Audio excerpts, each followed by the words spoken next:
Good evening. This is the Walpole Zoning Board of Appeals. Tonight is Monday, January 27th. It is 7 p.m. We have really one case before us, but it's two numbers, both Pinnacle, it's the Pinnacle Drive case that's before us for tonight. And we are going to start out with that, with Mr. Petrozzi. Good evening. Good evening. Let me prepare. How's that? Thank you, Lou Petrozzi for Wall Street Development Corp. Just to sort of recap where we were from the last time, I think it was back in December that we had presented all of the information that the board had requested. I'm not aware of any other comments that have come in since that time. We had to continue the meeting because there weren't five-member body at the hearing, so we continued to tonight. So we're here basically to answer any additional questions the board may have and hopefully be in a position to close the hearing and have the board take some action. Okay. So we actually do have two pieces of correspondence that have come in since our last meeting. One is from a neighbor, Dennis Moran at 19 Pinnacle, and his email says, "Good morning. I cannot attend tonight's ZBA meeting, but I would like to firmly support the 40A proposal by Wall Street Development. I understand that having two open applications is likely frustrating for the board, but if the 40A is dismissed altogether, Lou will be forced to use the 40B, which will hurt our neighborhood and throw away all of the negotiations we've previously worked with him on. We are taxpaying residents and who are trying to work with him to get something done that doesn't stink, so please keep that in mind." And that's from Dennis Moran. We also have a letter from Jack Conroy, and it's about Pinnacle Drive special permit. And this is dated today. "Being a member of the planning board, but not speaking for the board, just myself, I have followed somewhat the two special permits for Pinnacle. More than one house / filing, as this project will eventually be in front of the planning board. My reason for this memo is the manner in which these two special permits have evolved. It appears that these special permits were filed back in June 2024, with one hearing opening on June 1st, 2024, and a second one on July 10th, 2024. In reading, it appears that both hearings were opened on 8/7/24. Testimony taken and continued until October 2nd, 2024, then continued until January 27th, 2025. Subsequently, a revised application was submitted on 9/3/24, and the revised set of plans too dated 9/6/2024. What caught my eye was that land was added and the new application was added to this original filing. My past experience with this type of change happened back in 1996 with Toll Brothers, Bird Estates. Toll had an original filing of 185 lots. Then after the hearing the hearing process started, obtained additional land and additional co-applicant that would accommodate 198 lots. It was determined by Copeland and Page, parentheses, Judy Cutler, close parentheses, rightfully so, that these were two separate filings and plans due to added land, added co-applicant, and the fact that the increase of land added new abutters that had to be heard separately, which they were. It appears that both the old and new are commingled and would seem to have no legal standing as such. I ask for your indulgence on this issue. So, obviously, Jack is very knowledgeable on 40A hearings with his experience on the planning board. So I talked to Patrick just today about this, and we looked at the issue of advertising and whether the correct residents were noticed. And Patrick, in the original advertisement that went out in legal notice, we also included the pond, even though it was not, or is that correct? Yeah, that's correct. When the applicant provided the original application, the assessor's list also included the pond property. Obviously, the application included what was noted within the application, but in terms of advertisement, both the original application, then when we re-advertised, included all properties that needed to be included. But does that include, right now, the pond is part of the application? Correct. So did people 300 feet from the far side of the pond get notified in the original Correct. application? Okay.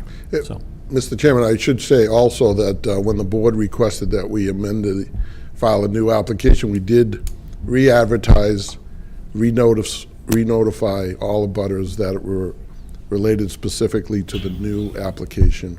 So I feel pretty confident we've covered that aspect of the notification and the application of both adding the new property and the special permit that actually, for the floodplain, that was the second application that we filed as well.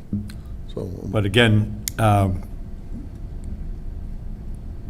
think, and we asked you numerous times earlier to put it in as one application, so we don't have, as we have tonight, we have two hearing numbers for the for this case. Both of them being for special permits. One's case number 2411 and one's case number 2413. but, Mr. Chairman, we weren't notified that the second special permit application was required until we were in the hearing process for the first one. Yeah. So that required us to have a second application. So, am I correct there? Yeah, no, John, I mean, I'll just speak to that one. We've had that situation happen before. I think it was the Walsh Development property off of Washington Street, and then 295 Union Street was another example where, it happens. It was originally filed for one thing. Upon further review, we realized, oh, hey, this actually needed another special permit. Usually because it was in an overlay district, and that's either being the floodplain or the Water Resource Protection Overlay District. So it did happen. That's really on staff for not catching it the first time for the floodplain application. Okay. But I do think we covered in terms of, we reapplied, we filed a new application, and we included the additional property, the pond. And at that time, if you recall, we withdrew our application for a variance because the variance was not required any longer. So we re-advertised and re-notified all the abutters. And I think I always over-notify, so I know that all the abutters were notified around the pond. Okay, and I talked to Patrick, and, I guess we're as comfortable as we can be with something like this, that it has been done correctly. But again, I recognize Jack's expertise in this area, so that's why I want to make sure we addressed it publicly on that. So, okay. Mr. Chair, I think there was another abutter letter as well from Dave Corbett. Yep. Well, Patrick, how are you? Hope all is well. Okay. I want to send a quick email to remind you of my perspective ahead of next week's ZBA meeting, where the Pinnacle project is on the agenda. As you know, Lou has proposed an alternative development plan diverging from the initial proposal on file with the state. The revised 40A plan involves exchanging a strip of my land along the river to enable the construction of no more than 16 single-family detached homes, contingent upon the town granting a special permit. I believe this development is keeping with the character of our neighborhood and town, and is a preferred plan to the alternative plans being proposed. As a property owner adjacent to the proposed development, I support the special permit as it promises a development that could enhance our neighborhood's character, provided it be executed thoughtfully. Please share this message with the board prior to next Monday's meeting, and I hope we can reach a constructive outcome for this project. And that's signed Dave, which would be Dave Corbett, okay, who's in the audience. Okay, so we've got the plans that go back to May of last year, and I just want to go over a few things just so that I'm clear on this. You already said with the acquisition of the pond parcel, you no longer need a variance, so that we don't have that anymore. And as far as in the floodplain, are there any houses that are being proposed on this that are in the floodplain? No, the floodplain issue is basically an excavation, slight excavation for a wall in the area that demarks the floodplain from the non-floodplain area. And the reason I talk about this is that this board has taken a rather hard position on dwellings located in the floodplain for obvious reason, that it's not good for anybody. Okay, so the special permit is really to allow some work in the floodplain, and not houses. No parts of the structures would be in the floodplain. Does anybody else have any questions or comments on this for Mr. Petrosi? The reason I'm asking is, I think we're at the point where, as we said at the last meeting, we should be finishing this up. I think we can close the hearing tonight. We are meeting next week if we wanted to take the vote next week, but I'd like to, conclude the public hearing part tonight. If that's what board members want, you'll be the ones voting on that.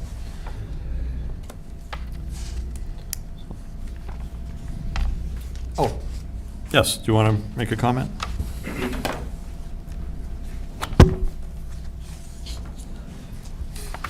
Judy Conroy, 455 Elm Street.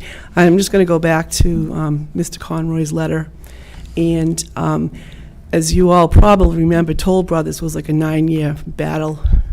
And town council was very active in reviewing a lot of different things.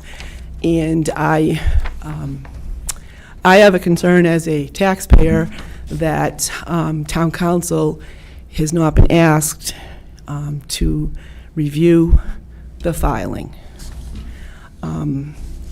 It's Patrick and John, that's great, you guys can talk it over, but if it's a slight chance of appeal, there's no appeal on something that was done wrong. So I would ask the board to, you can close the public hearing, you do what you want, but I really would urge the board to ask town council. Judy Cutler was very active with Toll Brothers. We've had George. All along, I've always questioned, as a sitting member and as in the audience, why town council isn't here more often to answer a question like was raised tonight by Mr. Conroy.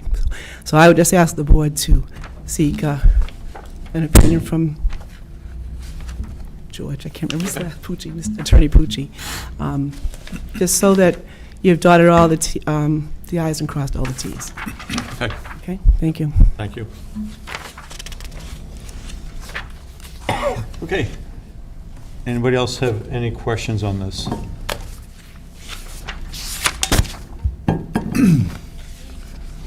So Patrick has circulated some draft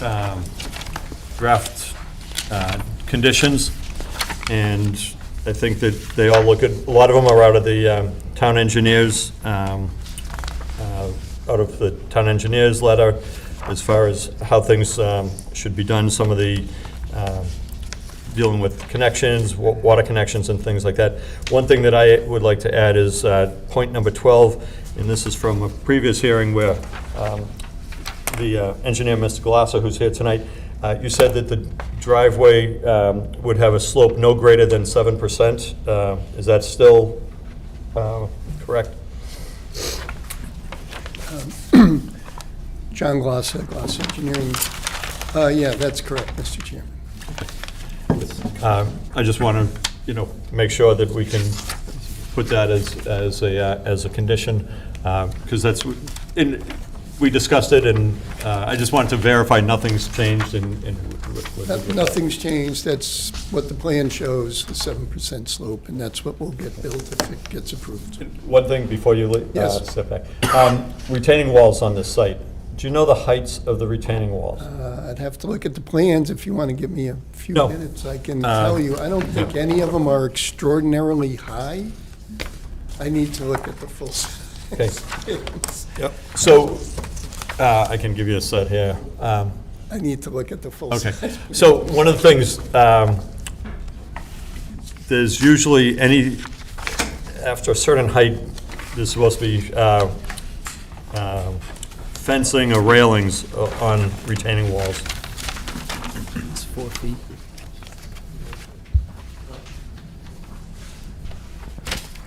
Mr. Chairman, may I add that, if a wall is over, I think, 6 feet in height, it requires a structural footing engineer to be approved by the building department, so it actually becomes a structure in and of itself. If it's over, is it 6 feet or 4 feet? I think it's over 4 feet.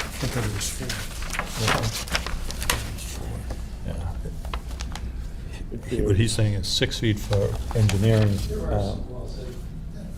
Yeah, maybe something around the cul-de-sac is a little bit higher.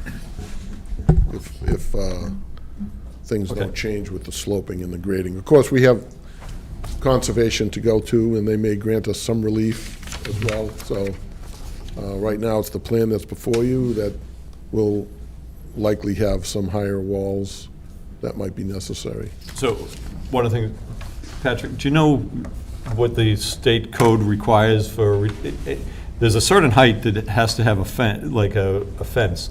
So I couldn't speak definitively on it because I'm not the building commissioner, but just from our work with 40B projects, I remember that condition is always for any wall over 4 feet in height. Does Right. include fencing? Okay. So, Yeah. That's what Drew thought, and Yeah, that's, I'm pretty sure it's anything over 4 feet requires okay. some, Requires a structural engineering permit from the building. yeah. right. Yep. 4 feet or 6 feet? 4 feet. 4 feet. 4 feet, okay. And, okay. Would that be, if we put that as a condition, would that just be redundant because the building and? Yeah, I mean, it's like, yeah, it would be because it has to be followed regardless. Okay. Does anybody have anything else on this? Drew, you have a note? I was just making my own notes, but no, I don't have any comments at this time. Okay. Is this a private road or is this going to be town-owned? It's private, yeah. Just confirming, this will be a homeowners association private road. Correct. Yeah. What's the trash collection on it? Curbside.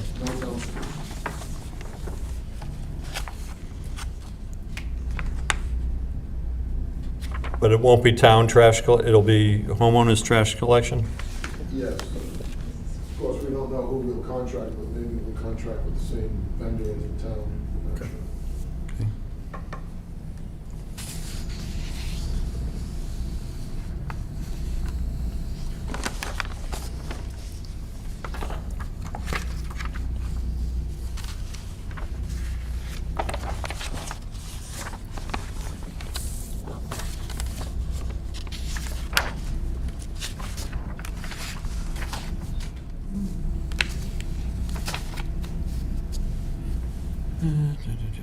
Okay.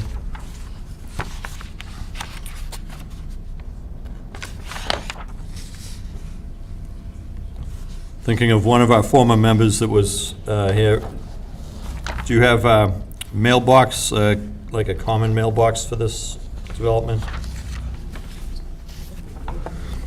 Well, there will be, once we have a review, we'll have to review it with the post office to see where the best place to put it, but probably will be. Trend. Yeah. That's the trend. It's common. Okay.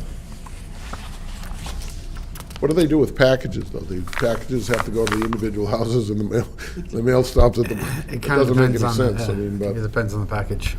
depends, yeah. Yeah, if it's too big for the mailbox, then something. Okay. If nobody has anything else, I think we've reached a point where we can close the hearing.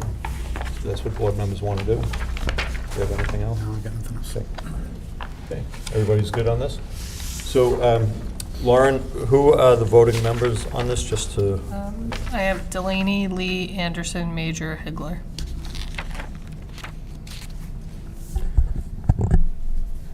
And John, just to kind of, so you would need to close both the public hearing for 2411 and 2413. okay, thank you. Okay.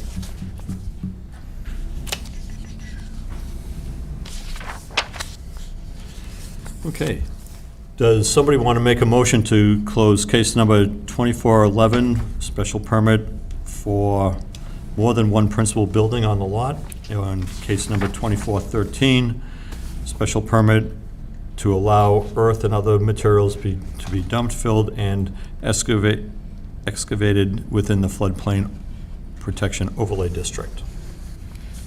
So moved. Okay. Second. Moved by Drew, second by Dave, and this is just to close the hearing. Okay. All those in favor of closing the hearing, please say aye. Aye. Opposed? Abstain? Okay, so that passes. So now, I guess the question for board members is, we have the draft decisions. I've added one about the slope, but do we want to come back next week? We do have another hearing scheduled for next week where we can all review the whole application beforehand. Review the whole decision beforehand and then actually vote on it. There won't be any public testimony. It'll be quick to the point. What's your thoughts? I mean, it does give us an opportunity to take feedback from the Conroys, get. But the hearing's closed, you can't take people any look- more. At least look at the decision before we vote on it. Yeah, as Mr. Petrosi just pointed out, the hearing's closed, so there's not going to be any more public comment. But we can look to see, Well, it's more to ensure that things were done correctly Okay, yeah, up to this point. okay. Just a point, I will not be here next Monday, I won't be able to be here. Okay. It's next Wednesday. Oh, then that's fine, I thought it was the third. You'll- Yeah, then I'm good. You're good? Okay, you'll be here? Okay, thank you. Okay.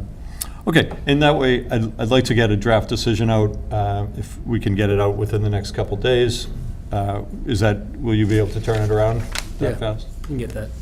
And then we can all take a look at it, we know exactly what we're voting on, reference the plans, and then we can expect to have a vote on it next week. So confirm, everybody's, Yeah, everybody will be All here? gonna be here next Wednesday. Wednesday, yeah. Okay. Drew? Okay. Mr. Delaney, yes? Yep. I had that look in his eyes. Okay. Okay. Okay, thanks very much. Yep. We'll see you. So we're going to see you anyways. for Yeah, I'll be here, Doopy. thank you. Excuse me.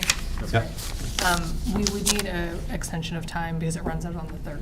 So if Okay. we continue to February 5th, we are going to need an well, extension of time. we've closed the public hearing. We closed it, so Oh, now we sorry. we're in a different time. Got So it, we sorry. have, what, 20, how many days to issue a decision? It's 90. Yeah. so. You have a period of time. What's that? They said you have a period of time from the Right, close of the hearing. right. So we're good on that. Where do we stand on the time frame for the other 40B application, do you know? We extended that out, right? I don't have it in front of me, but yes. it's been We'll check on that tomorrow. I'm sure we'll get It's time. past this date, but I think. I want to say it's the end of the month. End Yeah. of this month? I'm sorry. No, I think it's March. No. March 3rd. We'll Could be, we'll check on it tomorrow, I'll call you. Yeah. We'll check. Okay. But, I mean, Mr. Petrosi, my expectation is that we're going to, or not we, you're going to want to extend the 40B application out. Yeah, a at little this bit, point. yeah. I want to get in front of conservation and, see how that, assuming I get a vote next week, we'll prepare to go to conservation at the next step, and they'll really have a lot of influence over the project. Okay. Thanks very much, everyone. Thank Okay. you. And as far as the minutes, Lauren just said she'll get the minutes out to us from back in December. back in December for those. Okay. So that, so look, make sure we check our email for the draft decision that comes out, and we should be good to go. Does anybody have anything else? Patrick, do you have anything? Moose Hill? No, I mean, Oh, yeah, sorry. sorry. All right, let me, yes, from Do you want to wait for Judy? Moose Hill. Yep. Judy, do you want to come back up? You sure?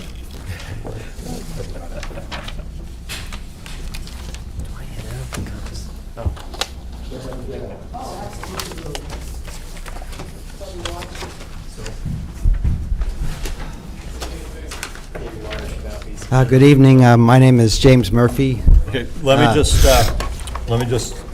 explain what this case is. It's under board business, and this is we'll have a discussion with the attorney, and also there'll be a vote to determine whether this proposed changes for the Moose Hill condominium 40B development is a substantial or insubstantial change. So that's what we're going to hear about and talk about tonight. So, okay. Thank you very much.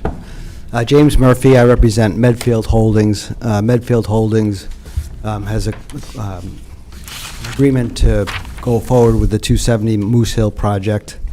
Originally, when we were interested in this property, we did approach Patrick just to discuss it. At that time, it appeared that the comprehensive permit that had been issued by this board back in 2021 for an 8-unit comprehensive permit had lapsed, had expired by a 3-year period before, without any activity by the then applicant to go forward. We then discussed with him the possibility of either doing one of two things, either reapplying for a new and different program or doing it as a LIP with the town. The idea that my client had was to change the project from a for sale project to a rental project, to instead of having 4 duplexes in a condominium form, he would instead have 2 6-plexes, 12 units total, but that would be a rental project rather than a for sale project.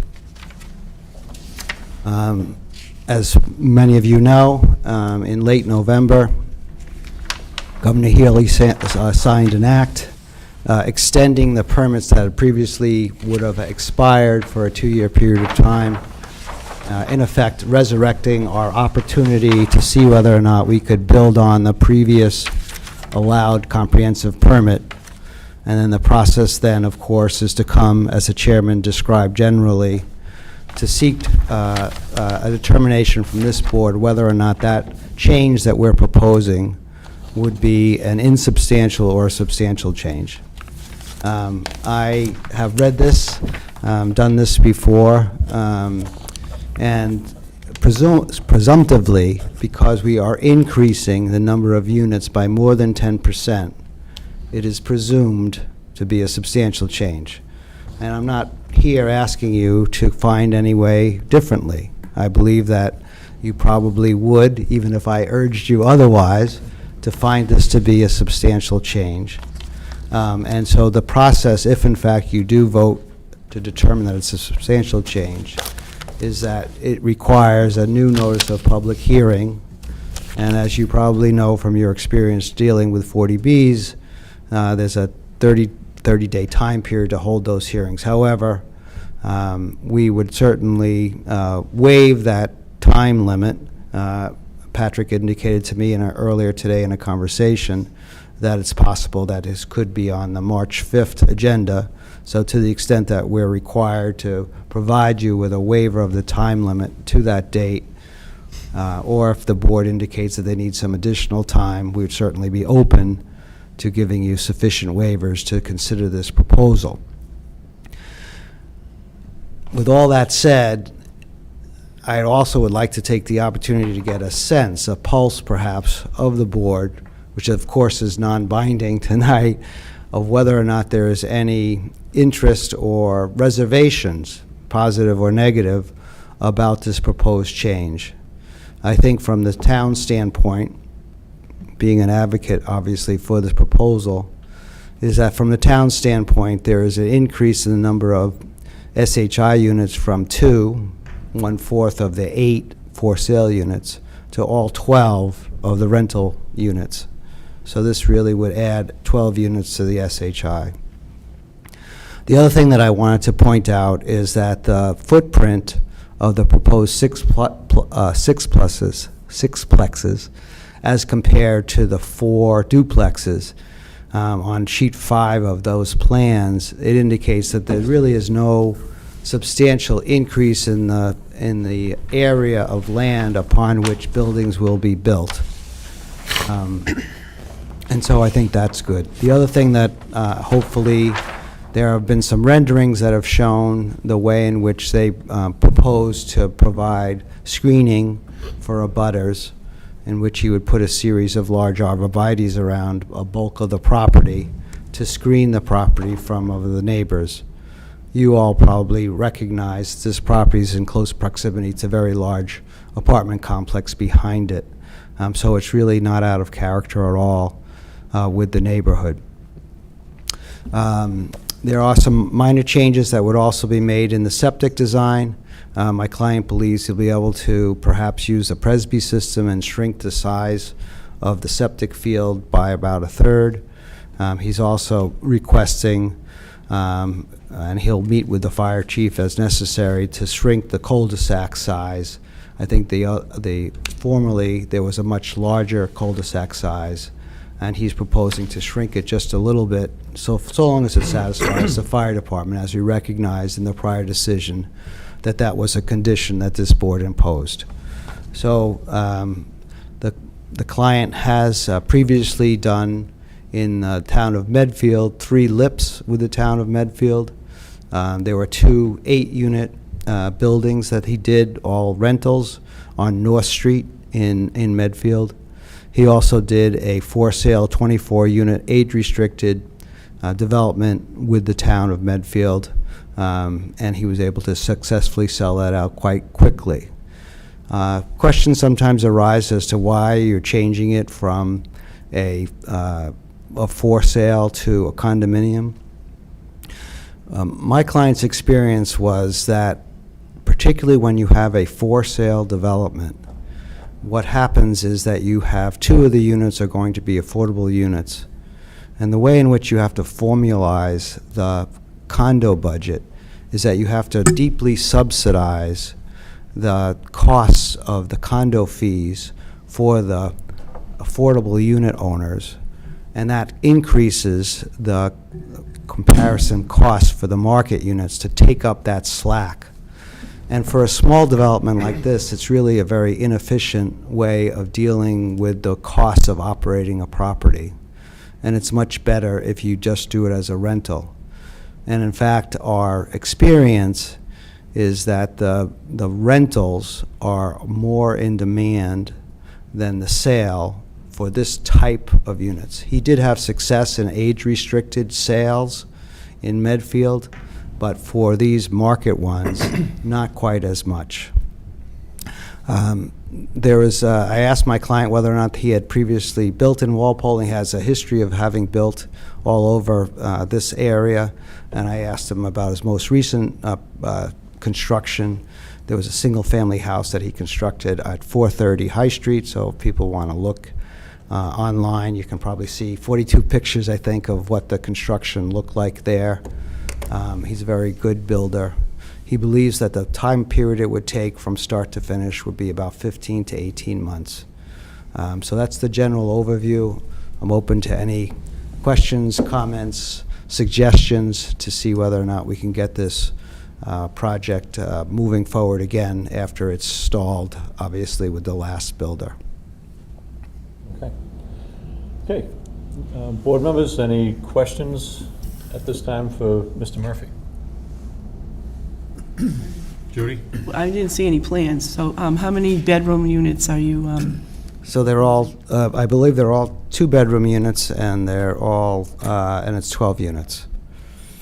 12 units, okay. And do you have any idea what your market rent will be, rate? We have not done a rent study, but I can certainly see whether or not I have that information, and we would provide it to you at the hearing. If there are other things like that that you think are of particular interest, we'd make sure before the hearing we come prepared to answer those questions. Okay. And the prior project was duplexes? It was four Four duplexes, yes, duplexes? 8 units. So I'm not a fan of 6-unit buildings. I think they lend themselves to some issues, tenant to tenant. But is that what you're going to stick to, 2 buildings? 2 6-unit buildings, yes. There are some renderings, I think, that we did provide. They might be in a Dropbox available.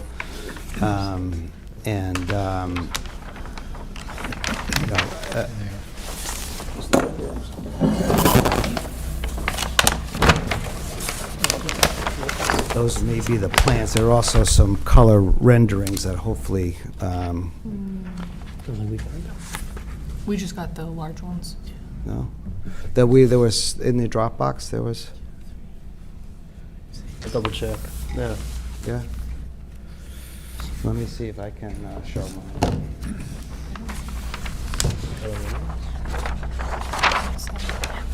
You said it was at the same place?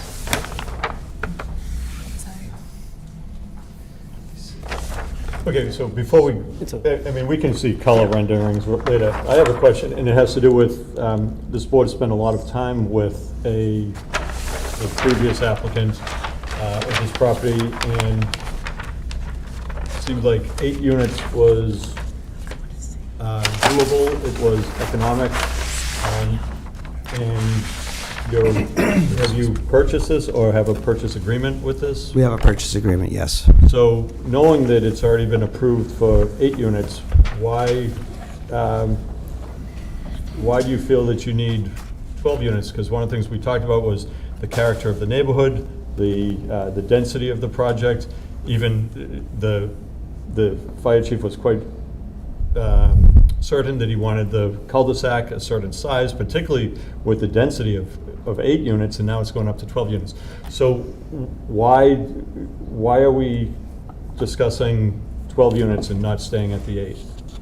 Well, I think his feeling was that this site could well handle the 12 units. He thought it was an advantage, perhaps not as much as, maybe that was his opinion, was it was an advantage to the town by switching it to rental, that the town could pick up 12 SHI, so that was an advantage. And that it wasn't really putting any greater stress in that particular area with all those other apartments that are already there. And so that from his standpoint, with this design, he could put in some extra units without taking up greater areas of the lot, and still deliver a quality product for the use of the tenants and for the benefit of the town. So as far as, 12 SSI units, SHI units, Patrick, where are we as far as safe harbor at this point? So technically, we are within safe harbor. Because this is a pre-existing project, it's kind of an interesting situation. And obviously, we have to follow the regulatory timeframe regardless when we get modification requests like this. But yeah, we're in safe harbor at least until April. That has to do with the project at 1015 East Street. Yeah. So, I love the fact that people look out for the interests of the town by adding. Well, with self-interest here too. I'm not going to put any wool over anybody's eyes about that, so. So, thank you, right? So, you know, this is the first time, and we're going to determine whether it's substantial or insubstantial tonight. But one of the things, I guess the question goes back to is, you know, it was a four-building, 8-unit project that the previous applicant, and they had a 40B consultant working with them. They were happy with it. They never decided to build it, but that's what the permit was for. So I guess the question is, you know, besides the increased number of units for the town, your client could have made kept it as the 8 units and just made them all rental, and then that would be 8 units of SHI for the town. So, so I think that's one thing that I'm going to be looking at. Like, why is this necessary? Why isn't it just being built as 8 units? All right, I will certainly relay that comment to him. Okay. And what we usually do on these is, well, why don't we just get to the question whether it's, because I think we need to vote on whether it's substantial or insubstantial at this point. So. Yeah, I mean, it's a 50% increase in units, and it's moving it from ownership to rental. I think that's pretty substantial. Okay. Yeah, that was one of the things I think actually appealed to at least some of the public that was here, thinking that these would be ownership with, you know, like starter homes for young people in town. So, okay. So what's your people's thoughts on the substantial or insubstantial? Substantial. Okay, as you thought, that's the way it would go. So Patrick, do we take a vote on this? I would do a motion and a vote, and so the process is I basically have to put that in writing, send it to Mr. Murphy, and then we would typically schedule a public hearing within 30 days. So agreeing, I'd like to at least push it to March 5th at the earliest, just because it aligns with board's regular meeting schedule. Okay, so let's just deal with the substantial or insubstantial right now. Okay. Does somebody want to make a motion that the Moose Hill condominium 40B development proposed change is considered substantial? So moved. Moved by Judy, second by Mark. Any further discussion on whether it's substantial or insubstantial? Voting on this will be the 5 regular members, so Dave, Judy, Drew, me, and Mark. Okay. Okay. All those in favor of voting this as a substantial change, please say aye. Aye. Opposed? Abstained? So carried. Okay. So, so as you came in here knowing that it would be considered a substantial change. So one of the things that we usually do on 40Bs is we have a peer review consultant, and we did on this one, the previous one, we had a peer review go through the engineering. That's something that we'd want to do in the future. Patrick, we used Probably Tetra Tech. Tetra Tech. We used them last time. Is that something? And we're not going to. We'll get a price and everything, but is that something that you'd be amenable to? Yes, I think we've worked in other communities with Tetra Tech and found them to be very helpful and responsive, so. Did you work with them as peer reviewer, or? Well, they were peer reviewers. Okay, Yes, as yes. peer reviewers. Yeah. Okay, good. Let's see, other things. So, so we have the revised plan. I'll just say you're going to have to go to the fire chief or the deputy chief for the turning radius, a number of those things. Did anything change with the entranceway into the driveway coming in? I don't believe so. Okay. Okay. Again, that'll be identified by the. Yeah, and I think just to kind of explain too, obviously with this process, we have that we're required to meet and make that decision within a time frame. But following up with Mr. Murphy, I think we'd want full submittal of the project materials that we would for any other project. Whether that's a change in waivers, Right. That full application, all that good stuff. But Right. Luckily, I have the advantage of seeing what had previously been submitted, so I can work off of that in an efficient manner. Okay. Okay. Okay. So I think the next thing to do for tonight is to pick a date when we will schedule, and if it is outside the, what's the? Needs to be 30 days from basically today. From today. Unless agreed to with the applicant. Okay. So would you agree to March 5th? That's one of our regularly scheduled Yes. meetings. Okay, okay, so thank you for that. So now, Extension of time? what's that? Should we talk extension of time? For what? No, because it's 180 days. No, yeah, so you have Yeah, to we've got plenty of hold a time. public, yeah. Yeah. That'll be a conversation if it goes That's on. coming, it's- Yeah, so Is there once you notice open the provided public to the hearing, butters? it basically initiates a whole new process. You know, you're granted 180 days, you have the 40 days from the date of the close of the public Yeah, I hearing, wasn't sure so. if this one was different because of the So- kind of No, it's just, back from the dead kind of. Yeah, so actually, Drew just asked, public being notified. Yep. How does that work? Because this is sort of an unusual case. The permit had lapsed, but the governor Revived it, Yeah. yeah. basically revived, yeah, I like that, yeah, revived it. So there would be neighbors that think that it lapsed, and it's nothing, you know, they'd be noticed if there's going to be a new building. I mean, I can just explain that within, you know, the applicant's, the webpage we have for Moose Hill, we'll provide that information there. But are the neighbors going to be notified? Notified that it lapsed and the No, explanation with that it. this hearing has Oh, yeah, come back. 100%, yeah, it's a Okay, new so they're public gonna hearing. get, so it's gonna be a full new advertisement? Whole new public hearing, I'm gonna need a butters notice, I need all that, I mean, soup to nuts, basically, yeah. Okay.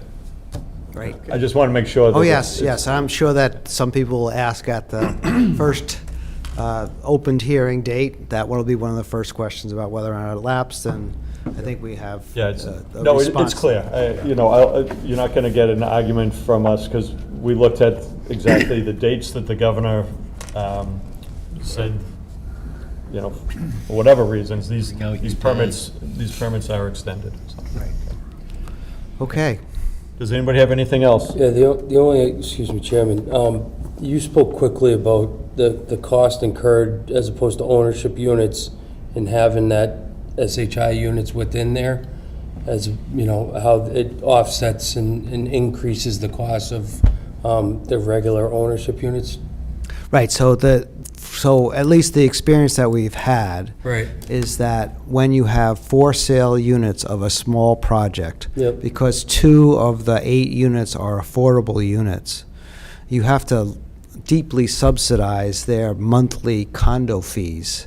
And that kind of throws the whole incentives for the market people to buy it, because they have to kind of overpay on their condo fees to subsidize the other I one. guess where I was going with that was, you know, as part of the application, and I'm not, you know, I'm not against this by any means. It would be helpful to have some sort of breakdown, maybe not specific to this project, but an example related to how that works in favor or not of the applicant, and, because I think it does make a lot of sense, and, you know, it would certainly help persuade me or help me to believe that, you know, going from ownership units to all rental units would make more sense in this particular case. Okay, we will investigate that, as well as we'll have information about what we expect the market rents would be and what the affordable rents would be. And then what happens a lot of times is the way in which affordable rents are calculated is dependent upon whether or not there's a utility allowance, et cetera. So we'll have models for that. Great. Thank you.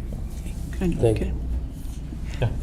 In regards to the adjustment for the affordable condo fees, do you have a source of information? I could look that up. I have an extensive history of condos, and it's usually based on the percentage of how much you own. And I'm not familiar with if someone happens to be, they got the break when they got to buy the unit. Oh, it continues. Yeah.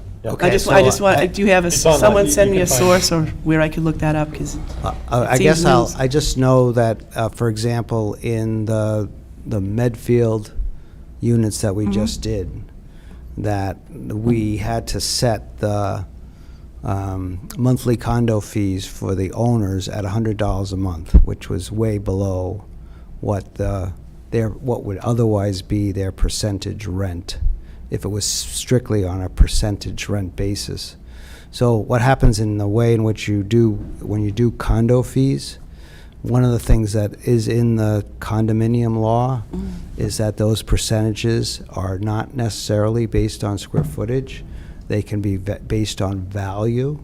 So because the value of the units are disproportionate, even though they're the same size, that gives you the opportunity to tinker, I'll use that word, with the percentages. So instead of having 12 units that all have the same 8 point whatever that is % of the condo, you can modify that because of the value. So you do a mathematical formula, you add up all the values of what the markets are going to be, then you plug in what the affordables are going to be, and then you redo the math, and then you give them that smaller monthly condo fee percentage ownership. You still give them the same voting rights, so that if I'm a affordable unit owner, I have if it's 8 units, I have 1/8 vote, even though my percentage interest is going to be less when I'm being charged the costs of the snow plowing, the insurance, et cetera. Okay. Okay. Anything else? Everybody good? Okay.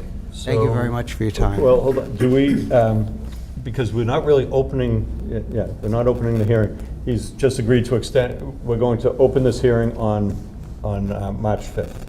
Correct. So what happens now is basically I submit in writing a letter dictating that the board found it substantial. I have to cite the correct language of the state's rules and regulation. And then I'll probably get written confirmation from Mr. Murphy, Attorney Murphy. Hey, we talked about agreeing to March 5th. He agrees. I have it in writing. I clock it in with the clerk, and it goes on the case record. Okay. And then, like I mentioned before, I would probably send to you and your applicant, hey, this is the board's 40B rules and regulations, and this is what the application package should look like. Okay. Okay, thank you. Very good, thanks. We'll see you in March. Right. Anything else? Okay. So, Lauren, you'll send out the minutes, as we already said, from the last meeting, and then we are good. I have a couple of questions, Yeah. procedural-wise. Could we have the information on the SHI? Could you send us Yeah. where we're at? Yeah. People have asked me, and I I'll send it. don't So, have the up-to-date one. yeah, we have it on the 40B page. I'll just send it to you, though, so they give a listing of where we're at. And then our letter, from Safe Harbor. I'll send it to you. I'll send it to the board. But it is on the web page. If you go to the zoning board's page, we have the 40B listing where it lists all the projects. If you click on that, it's right at the top. It should be both where our SHI percentage is, and then any documentation from EOHLC. That organization. And then just one question. Yeah. Came home one day to find a love letter hanging on my door. Are we going to get to talk about that? A notice, some point? Sure, yeah. Explanation, or what? On the appeal? On the appeal Yeah. of I mean, it's like hanging there and. County Road? Yeah. Yeah. Yeah. I got one, too. Applicant, yeah, I think we all we- got one. Lauren No, I sent know it we all got one, but digitally. it's like, I would have thought maybe there would have been a discussion. I mean, just what was sent digitally by Lauren is, I think, the same information you got. And so I informed Jim Johnson, hey, there's an appeal going with the ZBA, so at this point, it depends on them contacting through town council. And Okay. then I we'll come mean- back with updates. Yeah. I'm used to them, but, when it's me, I like to have a little idea, heads up of what the next steps are for me. Yeah. Yeah, it'll go through town council. I don't have, I'd give it to you if we don't have nothing yet other than what was sent to you guys. Yeah. All right, So, okay. Okay, anything else? Okay. Motion to adjourn.